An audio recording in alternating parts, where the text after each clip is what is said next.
আচ্ছা বাবু সমাজ, আপনাদেরকে যদি প্রশ্ন করা হয়, পৃথিবীর এমন একটা বিষয় নির্বাচন করেন, যেই বিষয়টা চোখের পলকে আমাদের সকলকে একত্রিত করে ফেলতে পারে, আবার চোখের পলকে আমাদের মধ্যে বিচ্ছিন্ন ভাবও তৈরি করে ফেলতে পারে, বা আমাদেরকে বিচ্ছিন্নও করে দিতে পারে, সেই বিষয়টা কি? উত্তরটা খুব বেশি কঠিন না, একটু ভাবলেই বুঝতে পারবেন যে উত্তরটা হচ্ছে ধর্ম। ধর্ম এমন একটা জিনিস যা আমাদেরকে একত্র করে মুহূর্তের মধ্যে, আবার মুহূর্তের মধ্যে বিচ্ছিন্নও করে দেয়। কারণ ধর্ম আমাদের সামাজিকতা, ধর্ম অর্থনীতি, ভূ রাজনীতি বা ক্ষমতা সব কিছুর কেন্দ্রবিন্দু। আপনি পৃথিবীর যে কোনো বিষয় নিয়েই যদি বৃহত্তর কোনো কাজ করতে চান, তার মধ্যে আপনাকে ধর্ম ইনক্লুড করতেই হবে, এর কোনো বিকল্প নেই। ধর্ম ছাড়া আসলে আপনি কোনো কাজই সম্পূর্ণভাবে করতে পারবেন না। এমনকি যেই লোকটা নাস্তিক, ঈশ্বরের প্রতি কোনো বিশ্বাস করে না, ওই লোকটাও মানুষকে একত্রিত করতে বা বিচ্ছিন্ন করতে ধর্মকে ব্যবহার করে।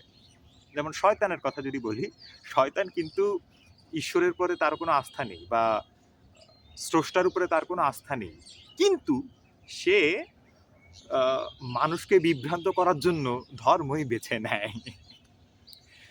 তো আমাদের চারপাশে আসলে যে বিচ্ছিন্ন বিচ্ছিন্ন ভাব, আমরা সবাই একজন আরেকজনের সাথে বিচ্ছিন্নই থাকতে চাই। পুরো পৃথিবীর অবস্থাই হচ্ছে এরকম যে আমরা জমির আইলের মতন একজন আরেকজনের সীমানায় আইল দিয়ে দিয়ে দিয়ে দিয়ে পুরো পৃথিবীর মানুষগুলো একজন আরেকজনের সাথে থেকে বিচ্ছিন্ন হয়ে গেছে, কেউ কারোর সাথে যুক্ত হইতেছি না। তো আমি এমন একটা কথা বলতে চাই, বা আমার একটা উপলব্ধি বলতে চাই, যে উপলব্ধির মাধ্যমে আসলে আমরা একজন আরেকজনের মধ্যে যে সিমিলারিটি আছে, কিভাবে আমরা যুক্ত হইতে পারি, সেই জায়গাটা দেখতে পারি। যেমন আমি ইসলামী জীবন ব্যবস্থার অনুসারী, আর ভারতীয় উপমহাদেশ হচ্ছে হিন্দু অধ্যুষিত একটা জায়গা। এখানে অধিকাংশ মানুষই হিন্দু। অধিকাংশ মানুষই হিন্দু বলতে, যাই হোক, এটা নিয়ে বিতর্ক হইতে পারে। হিন্দু অধ্যুষিত এলাকা বলা যায় ভারতীয় উপমহাদেশ। তো এই হিন্দু ধর্মের মানুষের সাথে হিন্দু ধর্মের সাথে ইসলামী জীবন ব্যবস্থার একটা সিমিলারিটি আছে। সেই সিমিলারিটিগুলো আমি একটু বলার চেষ্টা করতেছি। খেয়াল করে দেখবেন, হিন্দু ধর্মে তিনজন মৌলিক দেবতা আছে। একজন হচ্ছে ব্রহ্মা, একজন বিষ্ণু, আর একজন হচ্ছে শিব। আবার ইসলামী জীবন ব্যবস্থায় তিনটা মৌলিক চরিত্র আছে। একটা হচ্ছে আদম আলাইসাল্লামের চরিত্র, আরেকটা হচ্ছে জিব্রাইল আলাইসাল্লামের চরিত্র, আরেকটা হচ্ছে ইবলিসের চরিত্র। তো এই তিনটা চরিত্রের কারণেই কিন্তু সৃষ্টি পৃথিবী পর্যন্ত আসছে ইসলামী জীবন ব্যবস্থা অনুযায়ী, নইলে সৃষ্টি পৃথিবী পর্যন্ত আসতো না। তো জিব্রাইল আলাইহিস সালামের কাজ কি? জিব্রাইল আলাইহিস সালামের কাজ হচ্ছে উনি আল্লাহর প্রেরিত বান্দার কাছে আল্লাহর বাণী পৌঁছায় দেন। আপনি যদি খেয়াল করে দেখেন বিষ্ণুর কাজ কি? বিষ্ণুর কাজ হচ্ছে, সংসার যখন ইমব্যালেন্স হয়ে যায়, বিষ্ণু তখন আসেন। বিষ্ণুর অবতার এসে সংসারকে ব্যালেন্স করে দেয়। তো জিব্রাইল আলাইসাল্লামও ঠিক একই কাজটা করেন। জিব্রাইল আলাইসাল্লাম কি করেন? যখনই পৃথিবীতে কোনো ঝামেলা তৈরি হয়, তখন আল্লাহ তাকে তার নির্বাচিত কোনো মানুষের কাছে জিব্রাইল আলাইসাল্লামকে পাঠান।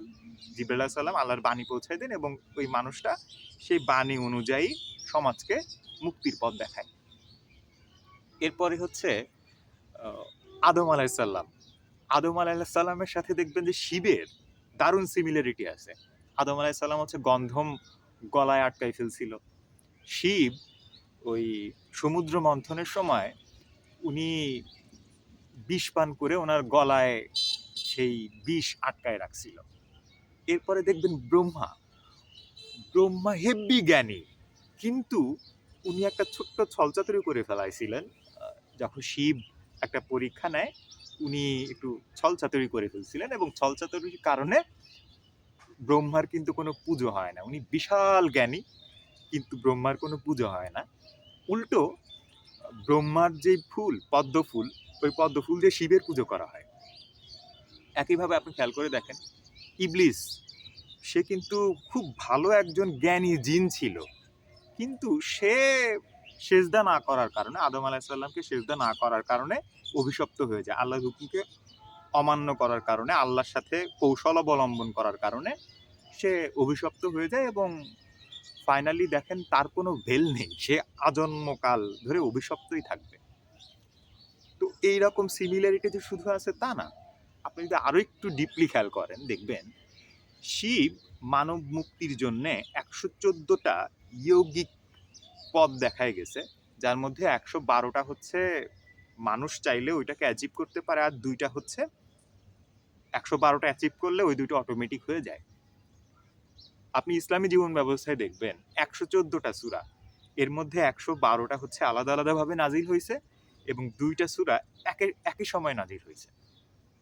তো এইরকম করে আপনি যদি সিমিলারিটি দেখেন, দেখবেন যে পৃথিবীর প্রত্যেকটা ধর্ম একটা আরেকটার সাথে ভীষণ সামঞ্জস্যপূর্ণ। আর একটা ধর্ম যখন আরেকটা ধর্মের সাথে ভীষণ সামঞ্জস্যপূর্ণ হয়, তার অর্থ এইটাই, প্রকৃতির যিনি একচ্ছত্র অধিপতি, প্রকৃতিকে যিনি নিয়ন্ত্রণ করেন যেই সত্তা, তিনি একাধিক কোনো অবস্থাতেই হইতে পারেন না, তিনি একজনই।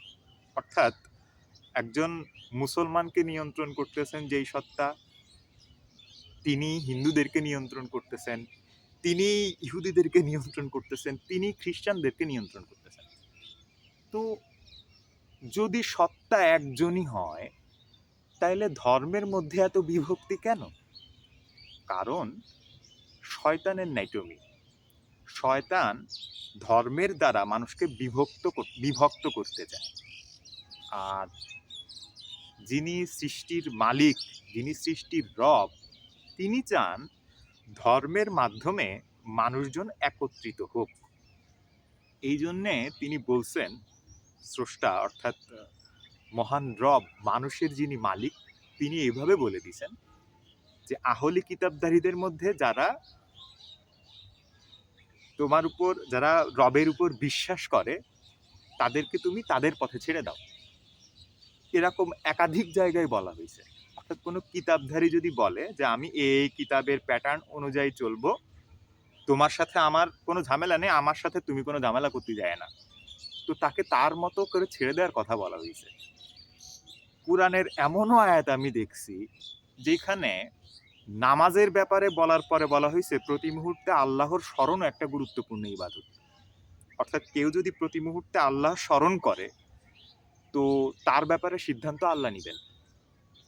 তো পৃথিবীর প্রত্যেকটা ধর্মীয় গ্রন্থ বা পৃথিবীর প্রত্যেকটা ধর্মীয় ব্যবস্থায় মানুষের একজন আরেকজনের সাথে যুক্ত থাকার কথা বলা হয়েছে। আর আমাদের সমাজে হয়েছে কি, আমরা ধর্মীয় জীবন ব্যবস্থার মাধ্যমে একজন আরেকজনের সাথে দূরত্ব বজায় রাখতে চাই। কেউ কেউ আছেন যে হিন্দু হোটেল, ওই জায়গা যাব না, হিন্দু হোটেল বলে ওই দোকানের মিষ্টি খাবো না। কেউ কেউ আছেন শিয়া মসজিদ, এই জন্যই ওই মসজিদে নামাজ পড়তে যাব না। কেউ কেউ কন যে শিয়া রায়ের মায়ে মানুষের মতন বুহিয়াত দিয়ে নামাজ পড়ে। ওরা যদি না জানতো যে নামাজ জিনিসটা কি, তো ওরা হাত ছেড়েও নামাজ পড়তো, মাঝে মাঝে ট্রাই করতো। যেরকম আমি মাঝে মাঝে বুকে হাত দিয়ে নামাজ পড়ি, মাঝে মাঝে নাভির এখানে হাত দিয়ে নামাজ পড়ি। আমি মূলত দুইটা ভাবে নামাজ পড়ি। যখন আমার যে এরকম ভাব চলে আসে, আমি তখন সেইভাবে নামাজ পড়ি। মানে এক ওয়াক্ত নামাজ পুরোটাই যদি বুকে হাত দিয়ে তো পড়ি, তো পুরোটাই বুকে হাত দিয়ে পড়ি। আসরের নামাজ দেখা গেলো বুকে হাত দিয়ে পড়লাম, আমি মাগরিবের নামাজ দেখা গেলো আমি নাভির নিচে বা নাভির কাছাকাছি হাত দিয়ে পড়তেছি, এরকম হয়।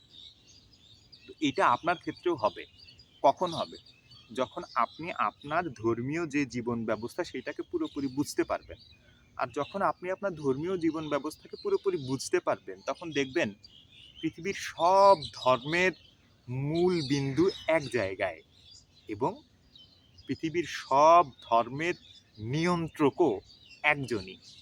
তো আমাদের উচিত পৃথিবীর সব ধর্মের যিনি নিয়ন্ত্রক তার দিকে প্রত্যাবর্তন করা, না এই নেতাদের প্রতি প্রত্যাবর্তন করা, না এই ধর্মীয় যেসব গুরু আছে তাদের পিছনে পিছনে হাঁটা। আমরা যদি এইসব ধর্মগুরুদের পেছনে পিছনে হাঁটি, তো আমরা জীবনে সফলতার দিকে যেতে পারবো কতটুকু সেই ব্যাপারে তো কোনো নিশ্চয়তা নেই। তবে মোটামুটি নিশ্চিত বলা যায় আমাদের জীবন ধ্বংসের দিকেই যাবে। আমরা আসলে বিজ্ঞান না খুঁজে আগে আবেগটা খোঁজার চেষ্টা করি, যে কোন জীবন ব্যবস্থায় আমি প্রথমে ভালো আছি এবং আমার জন্য কারো ক্ষতি হচ্ছে না। এইভাবে করে চলতে চলতে একদিন আমরা খুঁজে পাবো সেই পরম সত্তাকে, যিনি ভিন্ন ভিন্ন সময়ে ভিন্ন ভিন্ন মানুষের মাধ্যমে এই মানব জাতিকে মুক্তির পথ দেখাইছেন। তো আমাদের আলটিমেট গোল হচ্ছে তার দিকে প্রত্যাবর্তন। এটা যদি আমরা সচেতনভাবে না করি, একদিন না একদিন অবচেতনভাবে করতেই হবে। আর যদি অবচেতনভাবে করি, কি হবে জানি না, তবে সচেতনভাবে করলে সেটা আমাদের জন্য স্বস্তিদায়ক হবে, প্রশান্তির হবে। আর জীবনের আলটিমেট গোল কিন্তু প্রশান্তি, বাপু সমাজ।